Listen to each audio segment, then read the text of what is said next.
Brother, this is Shay. Today I would like us to talk about setbacks and how do we overcome setbacks.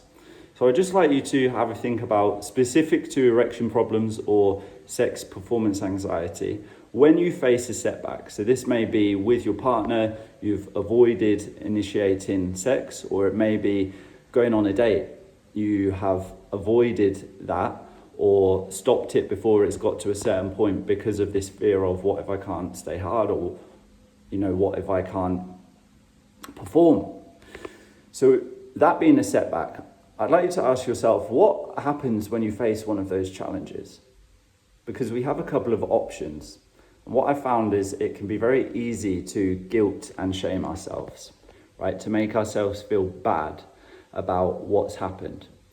And we may think thoughts like, I'm not good enough. What if they don't want me? I'm a failure. If I can't give this to them, then they're probably going to be better with somebody else. Or why can't I just be normal?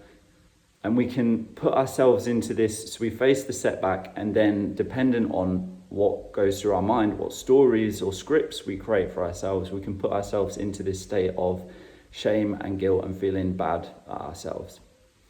And then usually we will find some kind of distraction to escape from that, whether it's work, drink, porn, gaming, whatever it may be, because they're not nice feelings to have. So we find something to distract ourselves from it, and then we feel bad about doing that. And you can see how the cycle continues. So that's one option that we have. And there's, of course, other options as well, which is the tools to be able to think differently when these setbacks happen, and then also tools to make sure we have less and less of the setbacks over time, because we're able to stay hard during sex, or able to get hard for sex, or feel confident about initiating. So that's separate to this. The first step I'm saying is to just think about when you face a setback personally, what are the steps that you go through? What are the scripts that you tell yourself?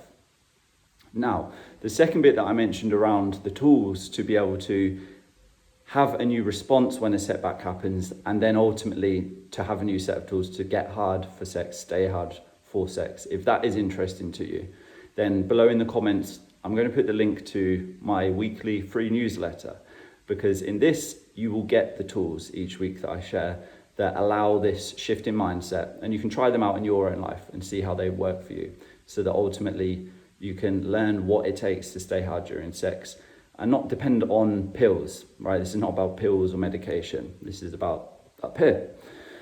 Okay, so if that feels like it would be interesting to you, then below in the comments, just click on that link. It will take you straight to the page to join the free newsletter, and I will send 2 tools to you straight away so that you can use them instantly. I'll see you there.